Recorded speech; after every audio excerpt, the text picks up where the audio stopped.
Hello అండి, అందరికీ నమస్తే. ఈరోజు వీడియోలో ములక్కాడ పచ్చిరొయ్యల పులుసు ఎలా చేసుకోవాలో చూపిస్తాను. మీరు కూడా ట్రై చేయండి.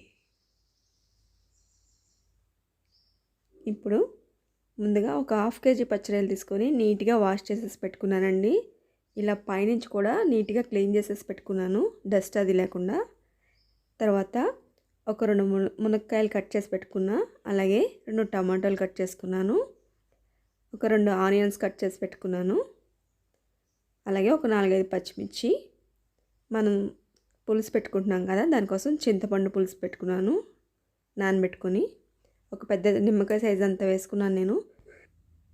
ముందుగా స్టవ్ మీద ఒక గిన్నె పెట్టుకొని ఆయిల్ పోసుకుంటున్నానండి. ఇప్పుడు దీంట్లోకి పచ్చిరొయ్యలు వేసుకొని ముందుగా వేయించేసుకొని తీసుకుని పక్కన పెట్టుకోవాలి. చిటికెడంత పసుపు వేసి వేయించేసుకుంటున్నాను. అలాగే కొంచెం సాల్ట్ కూడా వేసుకోవాలి.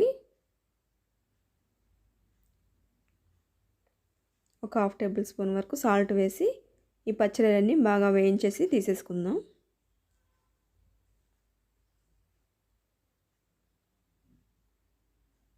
చూడండి, వేగిపోయి తీసేస్తున్నాను.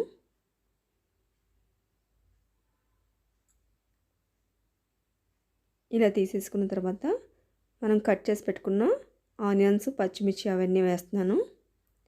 ఇవి కూడా బాగా దగ్గరగా వేగిపోవాలి. 2 మినిట్స్ ఇలా వేగనిస్తే మనకి దగ్గరగా అవుతాయి.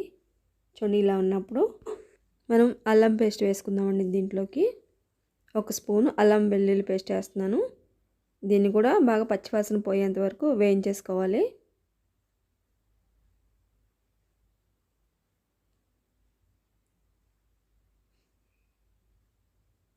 ఇలా ఒకసారి మిక్స్ చేసేసుకున్న తర్వాత దీంట్లోకి మనం కట్ చేసి పెట్టుకున్న టమాటో, మునక్కాయ ముక్కలు వేసి ఒకసారి కలుపుకుందామండి.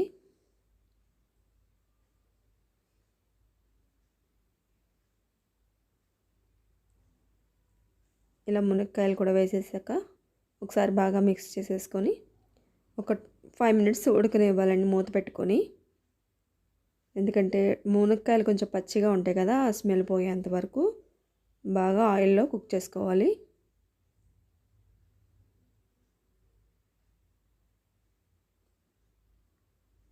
ఒక 5 మినిట్స్ తర్వాత చూస్తున్నాను, బాగా దగ్గరగా అయిపోయాయి. ఇప్పుడు దీంట్లోకి మనం సాల్ట్, కారం అన్నీ వేసుకోవాలి. 1 స్పూన్ సాల్ట్ వేస్తున్నాను. ముందు ఒక 1/2 టేబుల్ స్పూను రొయ్యల్లో వేసాం కదా, దానికి తగ్గట్టు చూసుకొని వేసుకోవాలి. అలాగే 2 స్పూన్స్ కారం, ఒక 1/2 టేబుల్ స్పూన్ గరం మసాలా వేస్తున్నాను. ఇవన్నీ బాగా కలిసేలా కలిపేసుకొని ఇలా 1 నిమిషం ఉంచాక మనం పచ్చిరొయ్యలు వేయించుకున్నాం కదా, అవి కూడా దీంట్లో వేసేసుకోవాలి. ఇలా వేసేసుకొని ఒకసారి బాగా కలిసేలాగా కలిపేసుకోవాలి.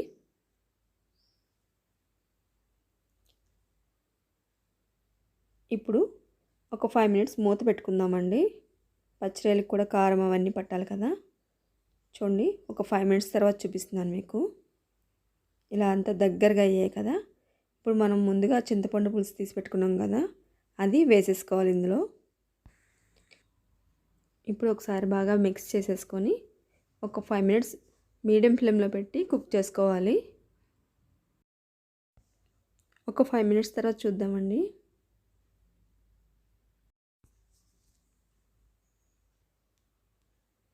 ఒక 2 మినిట్స్ ఉంచేసి మనం కొత్తిమీర వేసుకొని దించేసుకోవడమేనండి.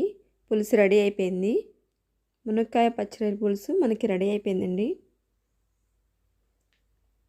ఇలా కొత్తిమీర వేసేసుకొని స్టవ్ ఆఫ్ చేసేసుకుందాం.